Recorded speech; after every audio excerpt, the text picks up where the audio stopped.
Good afternoon friends, welcome to our YouTube channel. तो आज हम पढ़ेंगे Himachal Pradesh public service commission और स्टाफ सिलेक्शन कमीशन के लिए इकोनॉमिक्स के 20 मोस्ट इंपॉर्टेंट क्वेश्चन। तो आइए शुरू करते हैं। Question number 1, the currency convertibility concept in its original form is originated in. मुद्रा परिवर्तनीयता की अवधारणा अपने मूल रूप में कहां से उत्पन्न हुई? तो ये दोस्तों हुआ था ब्रेटन वुड्स में, एक कॉन्फ्रेंस हुई थी, उसमें ही करेंसी कन्वर्टिबिलिटी का कॉन्सेप्ट आया था। ठीक है, जो हमारी ब्रेटन वुड्स कॉन्फ्रेंस थी, आपको अगर पता हो, ध्यान हो, तो हमने पिछले लेक्चर्स में वगैरह में भी इसको डिस्कस किया है। तो हमारा जो इंटरनेशनल मॉनिटरी फंड है और वर्ल्ड बैंक है, ये दोनों भी ब्रेटन वुड्स में एक कॉन्फ्रेंस हुई थी 1944 में। ये दोनों भी वहीं से ही निकले थे। ठीक है, और इन दोनों को ट्विन सिस्टर भी कहा जाता है। ठीक है, किसको? आईएमएफ को और वर्ल्ड बैंक को। वर्ल्ड बैंक की एक संस्था है IBRD, international bank for reconstruction and development. तो इन दोनों को वर्ल्ड बैंक की जगह अगर IBRD और IMF ऑप्शन होगा पेपर में, तो भी करेक्ट आंसर होगा ट्विन सिस्टर के लिए। तो जो करेंसी कन्वर्टिबिलिटी का कॉन्सेप्ट है, वो भी ब्रेटन वुड्स में कॉन्फ्रेंस हुई थी, एग्रीमेंट हुआ था, उसी के थ्रू ये जो था आया था। ठीक है जी, तो C is the right answer here. Question number 2, according to 2011 census the literacy rate of India. 2011 की जनगणना के अनुसार भारत की साक्षरता दर कितनी है? ठीक है, तो लिटरेसी रेट होता है 7 साल से ऊपर, 7 ईयर से ऊपर जो भी यहां हमारी कंट्री में रिजाइड करता है, जिसको अपने सिग्नेचर करने आते हैं, जिसको अब पैसों की समझ है, कौन सा नोट कितने रुपए का, उसी को हम लिटरेट कहते हैं, लिटरेसी। ठीक है, लिटरेसी को ये नहीं कि 8 पढ़ा हुआ, 10 पढ़ा हुआ या PhD MSc। ठीक, लिटरेसी 7 से ऊपर जिसको भी थोड़ा बहुत पढ़ना समझना लिखना अपने सिग्नेचर करने आते हैं, उसी को ही लिटरेट कहते हैं। तो 2011 की सेंसस के अनुसार इंडिया की जो लिटरेसी रेट है वो 74.04% है। और दोस्तों ये जो हमारी सेंसस है, सेंसस यानी जनगणना, ये पहली बार 1872 में हुई थी। 1872 में लॉर्ड मायो थे, ठीक है, वायसराय मायो के टाइम पे ही ये जनगणना हुई थी 1872 में, लेकिन ऑफिशियल नहीं थी।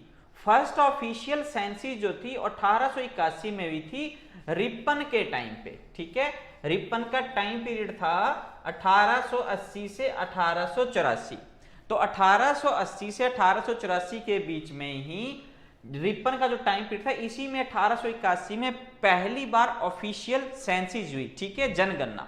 और ये जो हमारे रिपन हैं, इनको कहा जाता है father of local self government. Father of local self government किसको कहा जाता है? रिपन को। रिपन के टाइम पे ही फर्स्ट फैक्ट्री एक्ट आया था। फर्स्ट फैक्ट्री एक्ट 1881 किसके टाइम पे? रिपन के टाइम पे। और ये जो मायो थे, मायो के टाइम पे 1872 में सेंसस आई थी, लेकिन ऑफिशियल नहीं थी। और मायो सिर्फ और सिर्फ ओनली 1 वायसराय जिनका मर्डर हुआ था ऑफिस में। एग्जाम में पूछते कि उस वायसराय का नाम बताओ जिनकी जो है मर्डर हुआ था ऑफिस में, तो उसका नाम है मायो। तो जो सेंसस है हर 10 साल के बाद होती है। ये जो 2011 की सेंसस है उसके बाद 2021 में होनी थी, लेकिन कोविड की वजह से अभी स्टार्ट नहीं हुई। 2011 की सेंसस है, उसका जो हमारा स्लोगन था वो था our census our future. Our census our future. ठीक है जी, ये इसको कहते हैं 2011 की सेंसस का जो स्लोगन था। और इसी में ही 1921 की जो सेंसस है उसको कहते हैं ईयर ऑफ ग्रेट डिवाइड। 1921 को कहते हैं ईयर ऑफ ग्रेट डिवाइड। ठीक है जी, तो 2011 की जनगणना के अनुसार 74.04% जो है वो हमारा लिटरेसी रेट है। और ये स्टार्ट किसके टाइम हुई थी सेंसस? रिपन के टाइम पे। ठीक है बात। तो next question, with whom is cash reserve ratio kept. Cash reserve ratio जो है, नगद आरक्षित अनुपात किसके पास होता है? तो हमारी एक होती है मॉनिटरी पॉलिसी, ठीक है जी, समझिएगा, एक होती है हमारी फिस्कल पॉलिसी, ठीक है। जो मॉनिटरी पॉलिसी है इसको देखती है मॉनिटरी पॉलिसी कमेटी, जिसमें 3 मेंबर होते हैं आरबीआई के और 3 मेंबर होते हैं गवर्नमेंट ऑफ इंडिया के। ये जो हमारी फिस्कल पॉलिसी है उसको देती है government of India. Fiscal policy का काम है हमारा कि इनकम कहां से जनरेट होगी और एक्सपेंडिचर कहां पे करना है, ये काम है फिस्कल पॉलिसी का।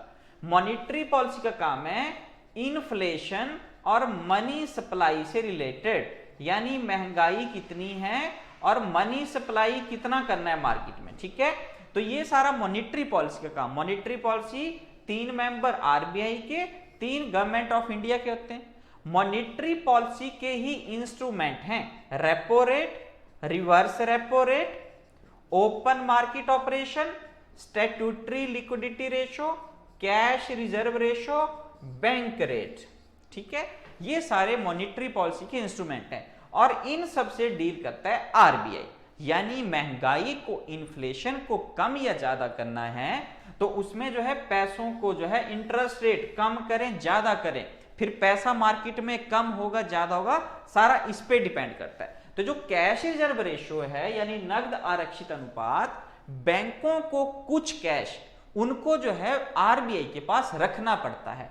आज की डेट में जो कैश रिजर्व रेशो है उसकी वैल्यू है 4.50%, ठीक है। तो 4 मान लो अगर 100 करोड़ जो है वो टोटल कैश है बैंक के पास, तो बैंकों का उसमें से 4.50% उसको आरबीआई के पास रखना पड़ेगा कैश की फॉर्म में रिजर्व करके।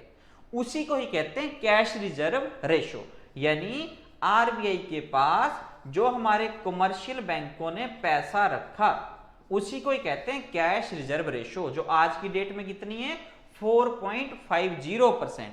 कैश रिजर्व रेशो से ही हम देखते हैं कि कैसे हमारी इन्फ्लेशन कम या ज्यादा होगी। अब जैसे मान लो कैश रिजर्व रेशो पहले थी मान लो 4%, अब हो गई 4.50%। तो देखो दोस्तों, पहले थी कम अब हो गई ज्यादा।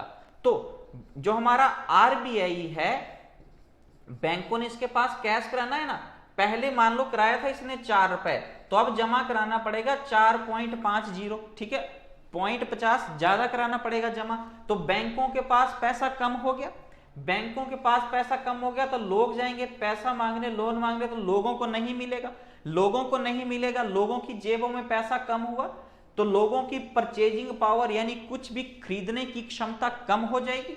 जब क्षमता कम हो जाएगी तो उनकी डिमांड कम हो जाएगी, जब उनकी डिमांड कम होगी तो इन्फ्लेशन यानी महंगाई अपने आप कम हो जाएगी, क्योंकि मार्केट में पैसा कम हो गया।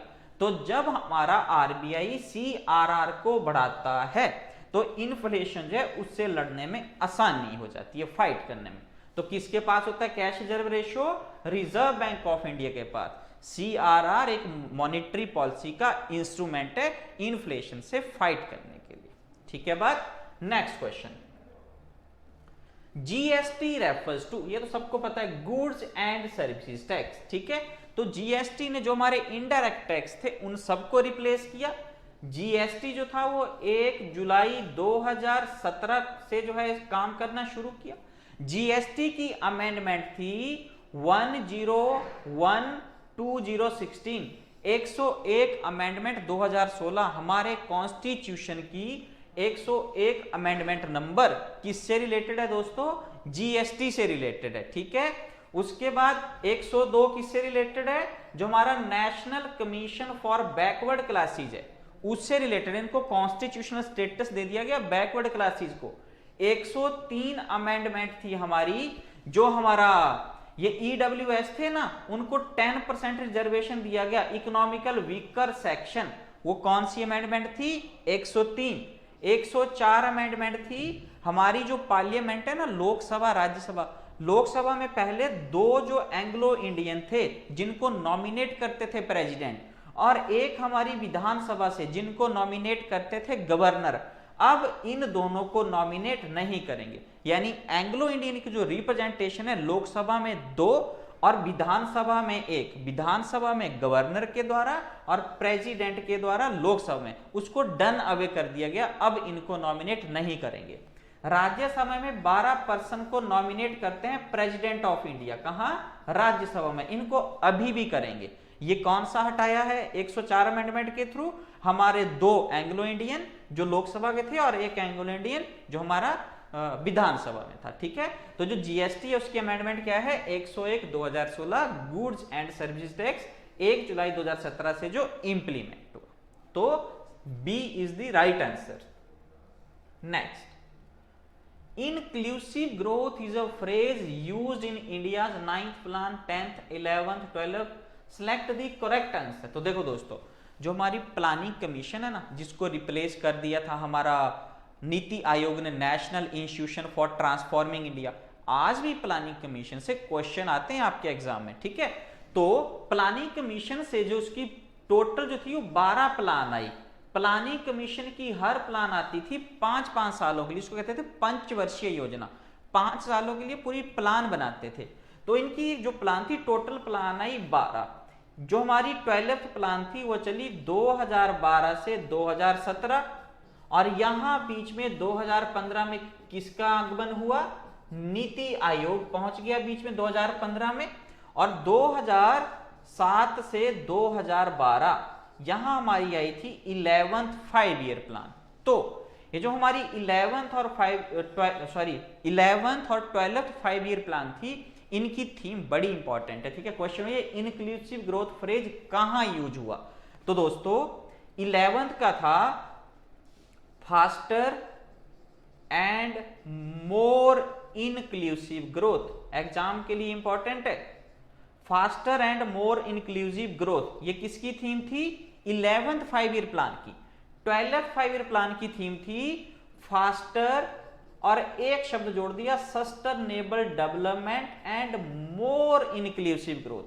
11th और 12th की सेम है थीम, फास्टर के बाद 12th में लग जाना सस्टेनेबल डेवलपमेंट, सतत विकास।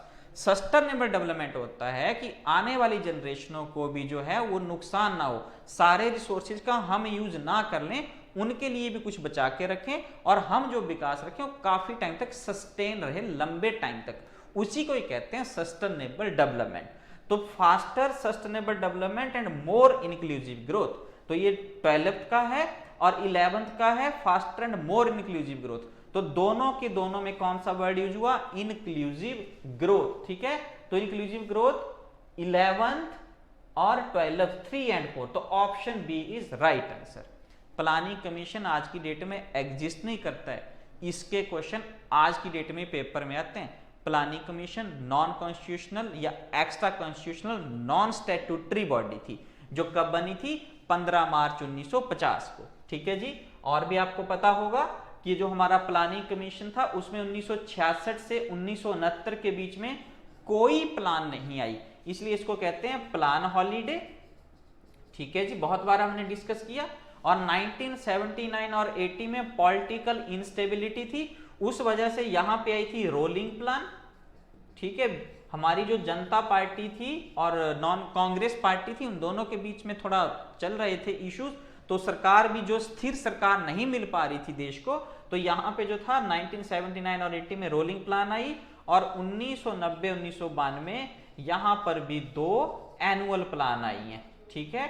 तो इनको छोड़ के बाकी पंचवर्षीय योजना है 5-5 सालों के लिए, लेकिन 66 से 69 3 एनुअल प्लान, इसलिए इसको प्लान हॉलीडे कहते थे कि जो हमारी योजना थी छुट्टियों पे चलेगी।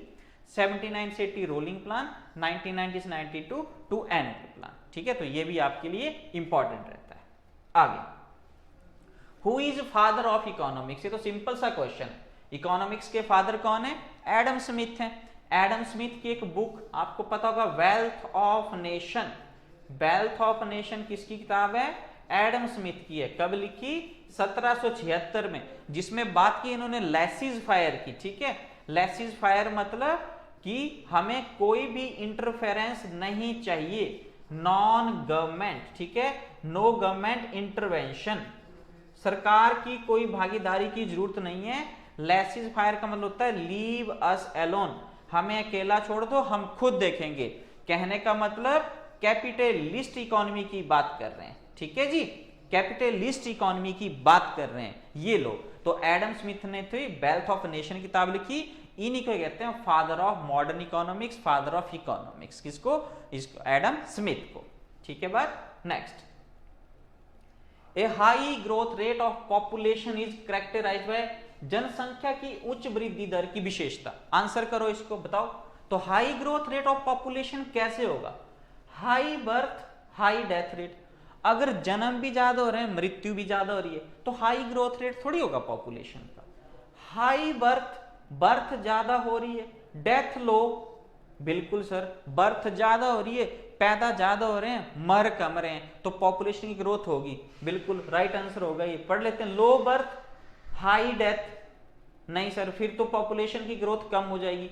लो बर्थ लो डेथ, ये भी नहीं, तो राइट आंसर है बी, हाई बर्थ और लो डेथ रेट। जब बर्थ जो थी वो ज्यादा होगी, डेथ रेट कम हो जाएगा, तो पॉपुलेशन की जो ग्रोथ है वो ज्यादा होगी, यानी पॉपुलेशन फिर बढ़ेगी, ठीक है बात। तो बी यहां पे राइट आंसर है। Next, selling of a part of equity of a public sector enterprises to public, तो यानी कि पब्लिक सेक्टर एंटरप्राइज की इक्विटी का हिस्सा जनता को दे देना, उसको क्या कहते हैं?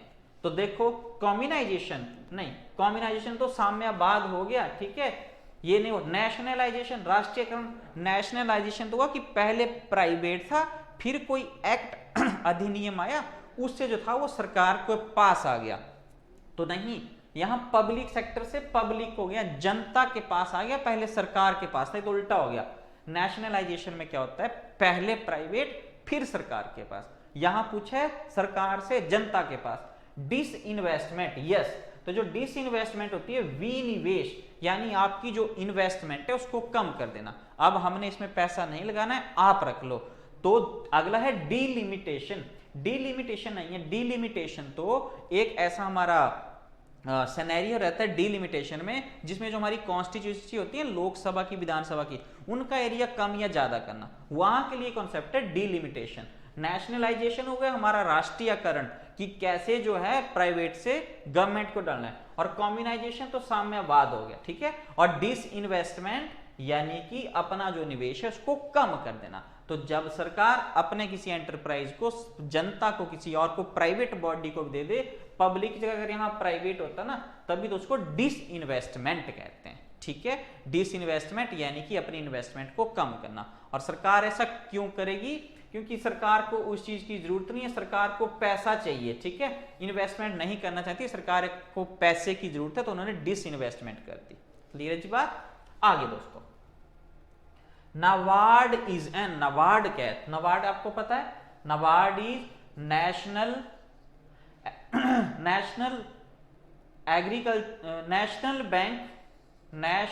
Bank for agriculture and rural development, ठीक है जी। What is NABARD? National bank for agriculture and rural development. NABARD हमारा बना है 12 जुलाई 1982 को, ठीक है। तो जो नाबार्ड है वो बैंक है? नहीं sir, financial institution, insurance corporation, central government department नहीं, नाबार्ड एक फाइनेंशियल इंस्टीट्यूशन है, ठीक है। National bank for agriculture and rural development, ये एक फाइनेंशियल इंस्टीट्यूशन है, वित्तीय संस्थान जो पैसे देता है, ठीक है। प्रायोरिटी सेक्टर लैंडिंग होती है ना, प्रायोरिटी सेक्टर लैंडिंग यानी कौन से हमारे ऐसे सेक्टर्स हैं जिनको ज्यादा पैसे की जरूरत है, तो प्रायोरिटी सेक्टर लैंडिंग को national bank for agriculture and rural development NABARD पैसे देता है, तो फिर RIDF rural infrastructure development fund, फिर आगे पैसा जाता है, ठीक है। और अगर पैसा खर्च ना करें तो नाबार्ड के पास वापिस करवाना पड़ता है। प्रायोरिटी सेक्टर लैंडिंग में 40% रखा गया है कमर्शियल बैंकों को, और RRB को रखा गया है 75%, कि जितना पैसा है उसमें से 75% प्रायोरिटी सेक्टर जैसे एजुकेशन, एग्रीकल्चर, हमारा हाउसिंग वगैरह प्रायोरिटी सेक्टर रहते हैं। तो कमर्शियल बैंकों के लिए 40% है, और हमारे जो RRB है रीजनल रूरल बैंक, उनके लिए 75% है। तो इनको जो है कहाँ पैसा जमा कराना पड़ता है, फिर नाबार्ड के पास कराना पड़ता है अगर जो है वो पूरा खर्च नहीं कर पाते हैं। सिडबी के पास भी होता है, small industry development bank of India. तो जो हमारे कमर्शियल बैंक हैं इनको सिडबी के पास और आरआरबी को नाबार्ड के पास। ठीक है जी। तो नाबार्ड क्या है, फाइनेंशियल इंस्टीट्यूशन है जिसका काम है पैसे देना, वित्तीय संस्थान।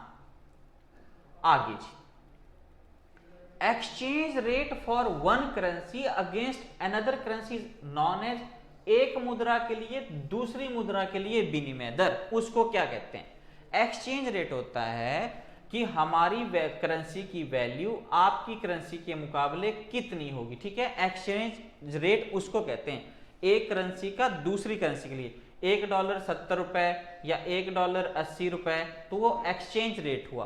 तो एक्सचेंज रेट एक करेंसी का दूसरी करेंसी के लिए, उसको क्या कहते हैं, सुपरफ्लस, नॉमिनल, रियल या नन ऑफ द अबव। तो इसका आंसर है रियल एक्सचेंज रेट। ठीक है, रियल एक्सचेंज रेट यानी एक करेंसी का, एक देश की करेंसी का दूसरे देश की करेंसी के साथ जो है कितना एक्सचेंज है रेट में, कितनी उसकी दर है, उसी को ही रियल एक्सचेंज रेट कहते हैं। ठीक है जी बात। आगे दोस्तों, India's wage policy is based on, Indian की वेज जो पॉलिसी है, भारतीयों की वेतन नीति, वो किस पे आधारित है, सेविंग पे नहीं सर, प्रोडक्टिविटी पे no, cost of living yes, cost of जो लिविंग है उस पे डिपेंड है हमारी वेज पॉलिसी। ठीक है, तो कॉस्ट ऑफ लिविंग होती है रहने की लागत, कि अगर आप शिमला में रह रहे हैं तो वहां खर्चा कितना है, अगर आप कांगड़ा में रह रहे हो तो कितना खर्चा है, चंडीगढ़ में रह रहे हो तो कितना खर्चा है, दिल्ली में कुछ और है, अमेरिका, बांग्लादेश, इंग्लैंड, वहां अलग अलग है। तो इंडिया की जो wage policy, cost of living देखते हैं कि रहने की लागत है कितनी, उसी के ऊपर डिसाइड होती है वेज पॉलिसी। और जो स्टैंडर्ड ऑफ लिविंग है ना, ये जो हमारी सैलरी जो आती है, सैलरी में देखते हैं स्टैंडर्ड ऑफ लिविंग, उसी से ही मेजरमेंट होता है कि हमारा कॉस्ट ऑफ लिविंग है तो बेसिक नीड आती हैं, रोटी, कपड़ा और मकान, और स्टैंडर्ड ऑफ लिविंग में थोड़ा बहुत हमारा स्टैंडर्ड रहने का वो भी देखा जाता है। तो इंडिया की जो वेज पॉलिसी है कॉस्ट ऑफ लिविंग है, रोटी, कपड़ा, मकान, उसकी जरूरत के हिसाब से। क्लियर है बात। तो इसका राइट आंसर है option C, cost of living. Next दोस्तों, which among the following will not be, ठीक है, नॉट पूछा है, ordinarily considered an outcome of globalisation. ठीक है, ग्लोबलाइजेशन यानी वैश्वीकरण, ग्लोबलाइजेशन क्या क्या इसमें से जो है वो नहीं है। तो दोस्तों एलपीजी, ये साइंस वाला नहीं है, लिक्विफाइड पेट्रोलियम गैस, ये है लिबरलाइजेशन, प्राइवेटाइजेशन, ग्लोबलाइजेशन। ठीक है, तो जो एलपीजी है, इंडिया में ये रिफॉर्म आए थे 1991-92 में। ठीक है, लिबरलाइजेशन, प्राइवेटाइजेशन और ग्लोबलाइजेशन, इससे क्या हुआ, हमने अपनी इकोनॉमी को बाहर के देशों के लिए खोल दिया कि आप आओ इन्वेस्टमेंट करो, कोई रोक टोक नहीं रहेगी। तो which among the following will not be considered an outcome of globalisation, की आउटकम नहीं है। तो हमारे इकोनॉमिक रिफॉर्म जो हुए थे 1991 में ना, उसी में ये एलपीजी आता है, लिबरलाइजेशन, प्राइवेटाइजेशन, ग्लोबलाइजेशन।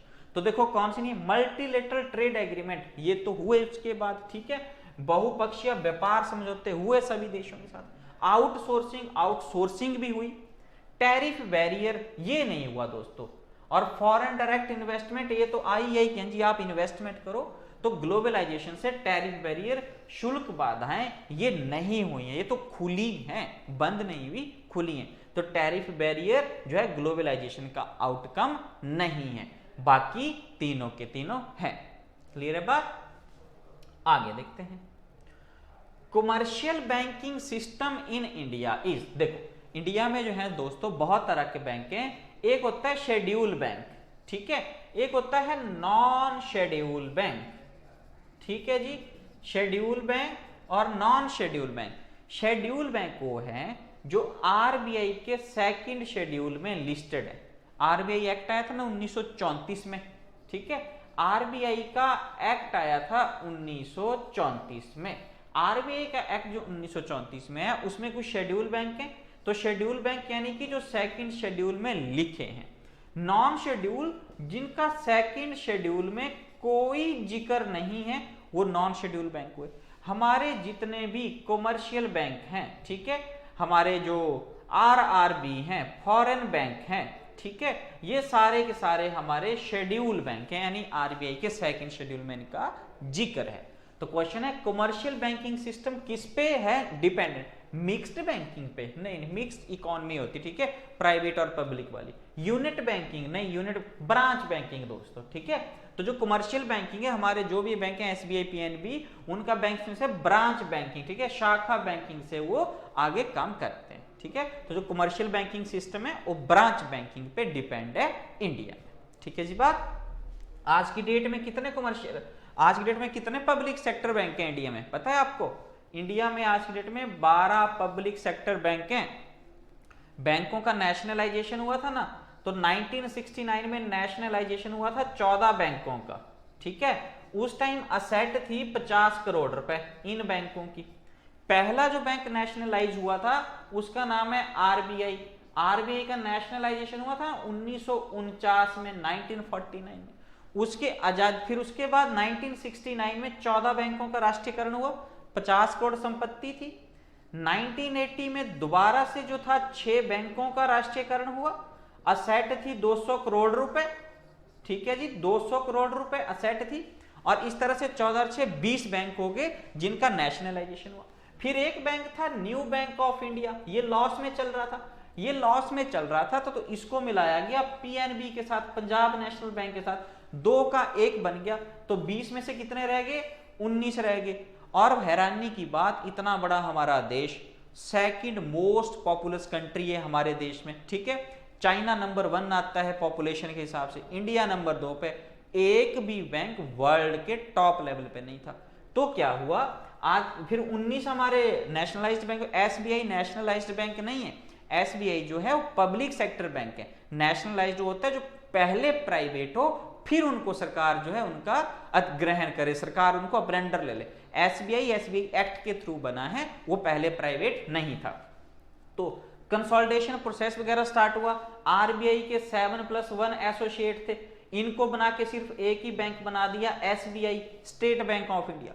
एसबीआई था, जब इनके एसोसिएट को जो Bikaner, Rajasthan, Jaipur, state bank of Patiala थे ना जो स्टेटों के, उनको भी एसबीआई के साथ मिला दिया गया। तो आज की डेट में जो एसबीआई है वो पूरे वर्ल्ड में 49th लार्जेस्ट बैंक है।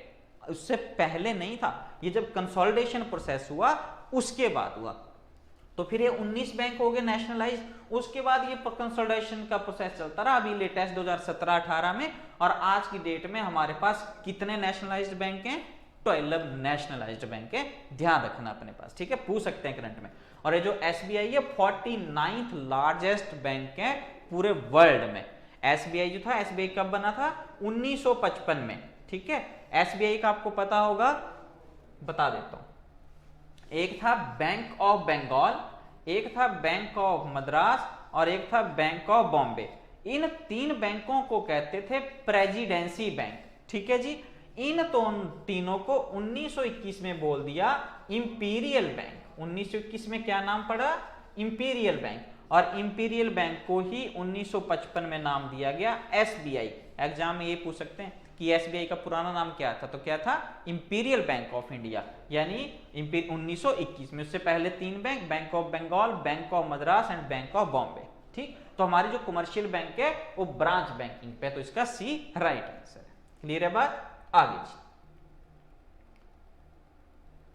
अगला क्वेश्चन है, गंगानगर अगेती is a variety of which crop. देखो, गंगानगर अगेती किसी फसल की किस्म है, बताओ कौन सी फसल है ये? तो जो गंगानगर अगेती है ये कॉटन की एक वैरायटी है। और पता कहां पे है ये है राजस्थान में। कहां है जी? राजस्थान में। दोस्तों एक वैरायटी, और कॉटन की जितनी वैरायटियां हैं कमेंट सेक्शन में कमेंट करके बताओ कि कॉटन की और कौन कौन सी वैरायटी है। और स्पेसिफिकली जो धन लक्ष्मी है ये किसकी वैरायटी है और कौन सी स्टेट में? धन लक्ष्मी किसकी वैरायटी और कौन सी स्टेट में, ये भी बताओ। और गंगानगर अगेती किसकी है? कॉटन की। कहां? राजस्थान में है ये, ठीक है। कॉटन जो है बड़ा आगे। दोस्तों, which of the following statement are correct with respect to donate e-pension program? देखो जी, डोनेट पेंशन के संबंध में कौन सा कथन सही है, करेक्ट पूछा है। इट कम्स अंडर प्रधानमंत्री श्रम योगी मानधन पेंशन, बिल्कुल सही बात है। डोनेट ई पेंशन है कि जो अनऑर्गेनाइज सेक्टर है उनको जो है पेंशन देनी है। तो जो डोनेट ई पेंशन है वो प्रधानमंत्री श्रम योगी मानधन पेंशन स्कीम के साथ चलती है। It comes under Atal pension योजना, नो नो ये नहीं है। ये जो अटल पेंशन योजना है ना, ये तो अभी जब हमारी प्रधानमंत्री सुरक्षा बीमा योजना, प्रधानमंत्री जीवन ज्योति बीमा योजना और अटल पेंशन योजना, ये तीनों इकट्ठी आई थी ना। अटल पेंशन योजना ने रिप्लेस किया स्वावलंबन योजना को। ये भी आपके एग्जाम में आया हुआ क्वेश्चन है कि स्वावलंबन योजना को किसने रिप्लेस किया। तो आंसर क्या है, अटल पेंशन योजना। अटल पेंशन योजना में उम्र रहती है 18 से 40 साल, ठीक है, 18 से 40। ये अपने लिए है, अगर किसी ने जो है पेंशन चाहता है कोई बुढ़ापे में, तो 18 से 40 साल के अगर बीच में, तो आप वहां पे टर्म एंड कंडीशन है, आप डिपॉजिट कराइए, सरकार भी कुछ डालेगी। जब आप 58 को जाओगे तो आपको हर महीने पेंशन आना शुरू हो जाएगी। वो अटल पेंशन योजना है। इसका जो है डोनेट ई पेंशन प्रोग्राम से कोई लेना देना नहीं है, बिल्कुल अलग है। The donor can pay A minimum of 1 year contribution, yes, minimum जो है 1 ईयर का कंट्रीब्यूशन वो दे सकता है। तो इसका राइट आंसर होगा 1 और 3, ये दोस्तों ऑप्शन डी। तो डोनेट ई पेंशन प्रधानमंत्री श्रम योगी मानधन पेंशन स्कीम के अंडर आती है, और ये जो है डोनर जो है मिनिमम 1 ईयर का कंट्रीब्यूशन दे सकता है। अटल पेंशन योजना से इसका कोई लेना देना नहीं है। अटल पेंशन योजना की जगह कौन सी आई, किसको रिप्लेस किया है इसने, स्वावलंबन योजना को। किसको, स्वावलंबन योजना को। एक और थी दोस्तों JNNURM, ये जो नीली नीली बस है ना लंबी, जिनमें आप बैठते हो, Jawaharlal Nehru national urban renewable mission, ये आया था 2005 में, ठीक है। इसने जो है इसकी जगह पे आ गया अमृत, ठीक है, Atal mission for rejuvenation and urban transformation. पूछ सकते हैं अटल पेंशन योजना ने किसको किया, स्वावलंबन योजना को रिप्लेस किया, और JNNURM की जगह क्या आया, AMRUT, Atal mission for rejuvenation and urban transformation. ये जवाहरलाल नेहरू देश के पहले प्राइम मिनिस्टर, उनके नाम से, और ये अटल मिशन जो है ये जो हमारे अटल बिहारी वाजपेयी जो है उनके नाम से इसका नाम पड़ा है स्कीम का जी, ठीक है। बात आगे, who was the mascot of 2011 Indian census. दोस्तों सेंसिस से क्वेश्चन एग्जाम में पक्का रहते हैं, इनको अच्छे से पढ़ लेना सेंसिस को, ठीक है। तो 2011 की सेंसिस के अंदर मास्केट क्या है, वुमेन एनोमिरेटर, ठीक है, वुमेन इन्यूमिरेटर। और इसका स्लोगन क्या था, our census our future, our census our future. ये किसका स्लोगन था, 2011 की जनगणना था। जनगणना कब होती है, हर 10 साल के बाद। इसी लेक्चर में मैंने पीछे क्वेश्चन था वो भी जनगणना से रिलेटेड था, लिटरेसी रेट कितना है, ठीक है, 74.40%, ठीक है। कमेंट सेक्शन में कमेंट करके बताओ कि जो डेंसिटी है, पॉपुलेशन डेंसिटी पूरे इंडिया की कितनी है और हिमाचल की पॉपुलेशन डेंसिटी कितनी है, कमेंट करके बताओ। और हम हिमाचल में सबसे कम पॉपुलेशन डेंसिटी कौन से जो डिस्ट्रिक्ट की रहती है, ये भी कमेंट करके मुझे बताओ, ठीक है। तो मैस्कट क्या था, वुमेन इनोमिरेटर। सेंसिस आपको पता वही जिसमें हमने पढ़ा कि ये लॉर्ड रिपन के टाइम पे शुरू हुई थी, ठीक है, ऑफिशियल सेंसिस 10 सालों के लिए। लॉर्ड रिपन को father of local self government भी कहते हैं।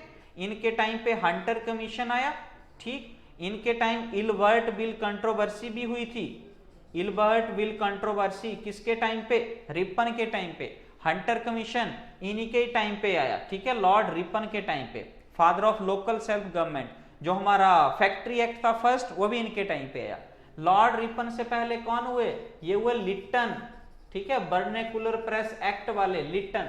तो जितने भी वॉइस रहे हैं ये आपको जो है इनके बारे में पता होना चाहिए कौन सा कब हुआ। एक चीज और आप कमेंट करके बताओ मुझे कि जो हमारे father of civil services of India हैं, जिनका नाम है लॉर्ड कॉर्नवालिस, ठीक है। कॉर्नवालिस, लॉर्ड लगाना जरूरी नहीं है, ये तो थे अपनी दिखाने के लिए कि हम बड़े हैं, ब्रिटिश जो है वो माई बाप है इंडियंस के, तब ये अपने नाम के आगे लॉर्ड लगाते थे। लॉर्ड तो भगवान को कहते हैं, तो लॉर्ड लगाना नहीं लगाना आपकी इच्छा है। तो जो कॉर्नवालिस है इनको कहते हैं father of civil services in India, ठीक है, father of civil services in India. तो जो हमारे कॉर्नवालिस हैं, आप बताइए कि ये गवर्नर जनरल ऑफ बंगाल थे कि गवर्नर जनरल ऑफ इंडिया थे कि वायसराय थे, बताओ जी। ठीक है, ये जो हमारे थे लॉर्ड कॉर्नवालिस वो क्या है। अगला क्वेश्चन, एगमार्क कीजिए गारंटी ऑफ स्टैंडर्ड। एगमार्क का नाम सुना होगा आपने। एगमार्क क्या बताता है? क्वालिटी बताता है। ठीक है, क्वालिटी जो है वो एगमार्क बताता है। FSSAI का नाम सुना? Food safety standard authority of India. Food safety standard authority of India, इसका काम वही फूड वाला। और क्वालिटी के लिए कौन? एगमार्क रहता है हमारा, कि क्वालिटी देखनी है हमारे पल्सेस वगैरह की, हनी वगैरह रहता है उनकी क्वालिटी देखना, एगमार्क का काम। ये हमारा एग्रीकल्चर से रिलेटेड है हमारा एगमार्क। FSSAI भी food safety standard authority of India.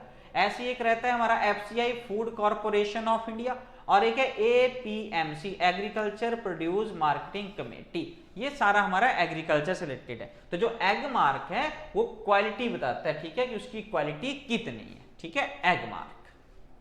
Next factual था, mixed economy means mixed economy. देखो दोस्तों, आपको पता है एक कैपिटलिस्ट इकोनॉमी, ठीक है, वही एडम स्मिथ वाली। कैपिटलिस्ट इकोनॉमी वो है जहां पे गवर्नमेंट की कोई इंटरवेंशन नहीं है, नो गवर्नमेंट इंटरवेंशन। ठीक है, वो कैपिटलिस्ट इकोनॉमी हुई। फिर एक आती है कमांड इकोनॉमी। ठीक है, कमांड इकोनॉमी, ये इसको कहते हैं स्टेट इकोनॉमी, यानी कोई ना कोई कमांड कर रहा है, स्टेट गवर्नमेंट। ठीक है, कैपिटलिस्ट में तो पूरा का पूरा प्राइवेट का ही रोल रहता है। ठीक है, सिर्फ जो हमारे बिजनेसमैन है और कंज्यूमर है उनका रोल रहेगा, एडम स्मिथ वाली। ठीक है, और जो हमारी कमांड इकोनॉमी है, स्टेट इकोनॉमी, स्टेट गवर्नमेंट का इसमें इंटरवेंशन रहता है, स्टेट इसको कंट्रोल करती है कोई कंट्री। और कैपिटलिस्ट और कमांड, इन दोनों के बीच में जो आती है वो आती है मिक्स्ड इकोनॉमी। ठीक है जी, मिक्स्ड इकोनॉमी यानी जिसमें सरकार और प्राइवेट दोनों, जिसमें दोनों का रोल हो, दोनों मिलजुल के काम करें, आधा पब्लिक आधा प्राइवेट। पब्लिक यानी सरकार। तो mixed economy means economy where both agriculture and industry are equally promoted. नहीं, ये तो बात ही नहीं है। There is coexistence of public sector with private. Yes, देखो पब्लिक और प्राइवेट, बिल्कुल सही। नेक्स्ट क्या बोल रहा है? There is importance of small scale industry. नहीं, क्या लेना देना। Economy is controlled by military and, नहीं जी, मिलिट्री का भी नहीं। मिक्स्ड इकोनॉमी जिसमें हमारा प्राइवेट प्लस हमारा जो गवर्नमेंट है उन दोनों का रोल रहता है। पहली जो मिक्स्ड इकोनॉमी थी वो कौन थी दोस्तों? कंट्री का नाम फ्रांस। तो फ्रांस जो थी वो पहली मिक्स्ड इकोनॉमी थी। ठीक है बात। तो इसका राइट आंसर ऑप्शन बी, जहां पब्लिक प्लस प्राइवेट दोनों इकट्ठे हो उसी को ही कहते हैं मिक्स्ड इकोनॉमी। नेक्स्ट है India's economic planning can not be said to be. India की जो इकोनॉमिक प्लानिंग है, आर्थिक योजना, क्या नहीं कही जा सकती? इंडिकेटिव। सर इंडिकेटिव तो इंडिया की है। ठीक है, क्या पूछा? कैन नॉट पूछा है। इंडिया की लिमिटेड भी है, इंपीरेटिव नहीं है। ठीक है, ये जो हमारी लिमिटेड और डेमोक्रेटिक है, ये हमारी जो डेमोक्रेसी है ना, जहां वहां पे ये वाली प्लानिंग होती है। और ये जो इंपीरेटिव है ये तो सोशलिस्ट और कम्युनिस्ट का है। ठीक है जी, वही हमारा यूएसएसआर का पेरिस्ट्रोइका और ग्लासनोस्ट वाला। ठीक है, सुना आपने पेरिस्ट्रोइका और ग्लासनोस्ट? ग्लासनोस्ट यानी ओपननेस। ठीक है, एग्जाम में ये पूछ लेंगे what is glasnost? Openness. And what is पेरिस्ट्रोइका? Restructuring. क्या होता है इसमें? रीस्ट्रक्चरिंग। और ग्लासनोस्ट में ओपननेस। क्वेश्चन है कि इंडिया की इकोनॉमिक प्लानिंग क्या नहीं है? तो इंपीरेटिव नहीं है। इंडिया की इकोनॉमिक प्लानिंग इंडिकेटिव भी है, लिमिटेड भी है और डेमोक्रेटिक तो है ही है। तो हम क्या नहीं है? हम इंपीरेटिव नहीं है। तो इंडिया की जो इकोनॉमिक प्लानिंग है वो इंपीरेटिव नहीं है। ये वही है 12 5 ईयर जो प्लान आई, 12 पंचवर्षीय योजना। मैं फिर रेपिटेशन पे कह रहा हूं कि बहुत इंपॉर्टेंट है प्लानिंग कमीशन। ठीक है, इसका बहुत योगदान रहा है जब से देश आजाद हुआ तब से लेके अब तक। तो इसलिए इसके बारे में पढ़ना जरूरी है। तो इंडिया की इकोनॉमिक प्लानिंग कौन सी नहीं है? इंपीरेटिव नहीं है, यानी अनिवार्य नहीं है। ठीक है बात। आगे last question, which among the following are true? True पूछा है, सिलेक्ट द करेक्ट आंसर। ठीक है जी, deficit financing does not lead to inflation if adopted in small doses. Deficit financing is an often used tool for financing budgetary deficit. सुनना दोस्तों ध्यान से, deficit financing, ठीक है। फिर आंसर करते हैं इसका, डेफिसिट फाइनेंसिंग। तो सरकार ने एक्सपेंडिचर किया कितना और सरकार को इनकम हुई कितनी। तो अगर एक्सपेंडिचर और इनकम जो है वो बराबर है तो वो हो गया बैलेंस्ड बजट। कैसा हो गया? Balance budget. जब एक्सपेंडिचर हो गया ज्यादा, सरकार का खर्चा है ज्यादा, खर्चा हो गया 120 रुपए, इनकम हुई 100 रुपए, तो उसको कहते हैं दोस्तों हमारा डेफिसिट, बजट डेफिसिट, ठीक है। और जब एक्सपेंडिचर 100, इनकम भी 100, तो हो गया बैलेंस बजट। और दोस्तों जब एक्सपेंडिचर सरकार का हो 90 रुपए, इनकम सरकार को हो जाए 100 रुपए, तो देखो खर्च किए कम, वापिस आए ज्यादा, तो इसको बोलते हैं सरप्लस बजट। क्या बोलते हैं? Surplus budget. और ये क्या रहता है? अगर खर्च किया ज्यादा, आय कम, तो है बजट डेफिसिट। इतनी बात समझ आई। अब जो मैक्सिमम बैलेंस्ड बजट तो नहीं हो पाता है सरकारों को, ठीक है, सरकार ज्यादा ही खर्च करती है। ये भी नहीं हो पाता सरप्लस भी नहीं, कि खर्चा करना कम, आमदनी हो रही है ज्यादा, ये भी नहीं है। मैक्सिमम जो मैक्सिमम डेवलप्ड कंट्री, चाहे डेवलपिंग कंट्री है, कोई विकासशील देश है चाहे विकसित देश है, उनका जो बजट रहता है वो रहता है बजट डेफिसिट। एक्सपेंडिचर रहता है ज्यादा, इनकम रहती है कम। तो दोस्तों जो 20 रुपए का गैप आया, यहां पे 20 रुपए एक्स्ट्रा खर्च कर दिए, उसको जो था कहां से वो पूरा करें, तो उसके लिए या तो सेंट्रल बैंक ज्यादा से ज्यादा करेंसी छापता है या फिर कहीं से उधार लेता है। या तो करेंसी छापता है या उधार लेता है। किसको? ये जो बजट डेफिसिट हुआ ना, इसको पूरा करने के लिए या तो उधार लेता है या फिर ज्यादा से ज्यादा करेंसी छापता है। तो ये हमारा हुआ कि जो डेफिसिट फाइनेंसिंग है, डेफिसिट फाइनेंसिंग एक्सपेंडिचर ज्यादा, इनकम कम, तो उस केस में या तो करेंसी छाप लो या बाहर से बोरो कर लो, उसको बैलेंस करने के लिए। उसी को ही क्या कहते हैं? Deficit financing. पढ़ो, deficit financing does not lead to inflation if adopted in small doses. बिल्कुल सही बात है। तो डेफिसिट फाइनेंसिंग में कि बाहर से बोरो कर लो या बाहर से अपनी करेंसी छाप लो। तो बोला अगर जरा ढंग से काम करते हैं ना स्मॉल स्मॉल डोजेज में, तो इन्फ्लेशन नहीं बढ़ती। इन्फ्लेशन बढ़ेगी अगर करेंसी ज्यादा ही छाप दो, बहुत ज्यादा पैसा हो जाए हमारी जेबों में, तब बढ़ती है महंगाई। अगर स्मॉल स्मॉल डोजेज में करे तब जरूरत नहीं है इन्फ्लेशन को बढ़ाने। इन्फ्लेशन फिर नहीं बढ़ता है अगर स्मॉल डोजेज में ये काम किया जाए। क्लियर है बात? तो डेफिसिट फाइनेंसिंग होगी कि करेंसी छापो या बाहर से बोरो करो। तो deficit financing does not lead to inflation. वैसे इससे इन्फ्लेशन होती है, पर अगर स्मॉल डोजेज में जितनी जरूरत है ना उतना बोरो कर लो, ठीक है, कितना कर्ज है हमारे ऊपर, इंडिया की सरकार के ऊपर, हिमाचल की सरकार के ऊपर, तब चलेगा डेफिसिट फाइनेंसिंग। क्लियर? तो ये ऑप्शन तो होगी करेक्ट। ठीक है जी। अब only one, only two, both 1 and 2 भी है, तो देखो नन ऑफ दीज तो नहीं होगा क्योंकि एक तो बिल्कुल करेक्ट है, ओनली वन। अब देखते हैं deficit financing, second option, deficit financing is an often used tool for financing budgetary deficit. ठीक है जी। तो जो बजट में डेफिसिट हुआ उसको फाइनेंस करने का ही एक टूल है जिसका नाम है डेफिसिट फाइनेंसिंग। ठीक है, बजटरी डेफिसिट यानी कितना खर्चा बजट में, कितनी आमदनी। अगर खर्चा है ज्यादा, आमदनी है कम, तो उसको कहते हैं बजटरी डेफिसिट। तो बजटरी डेफिसिट तो के लिए deficit financing is often used tool for financing budgetary deficit. बिल्कुल सही बात है कि बजट में अगर डेफिसिट आ गया है तो किसका यूज करेंगे? डेफिसिट फाइनेंसिंग का। तो 1 भी ठीक, 2 भी ठीक। तो करेक्ट आंसर क्या होगा? Option C.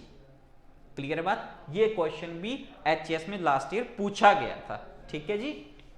तो दोस्तों ये थे हमारे आज के 20 मोस्ट इंपॉर्टेंट क्वेश्चन। हमारे चैनल को ज्यादा से ज्यादा लाइक कीजिए, शेयर कीजिए, सब्सक्राइब कीजिए। हमें इससे मोटिवेशन भी मिलती है, हम आपके लिए और अच्छा काम भी करते हैं। ठीक है, तो have a nice day, thank you.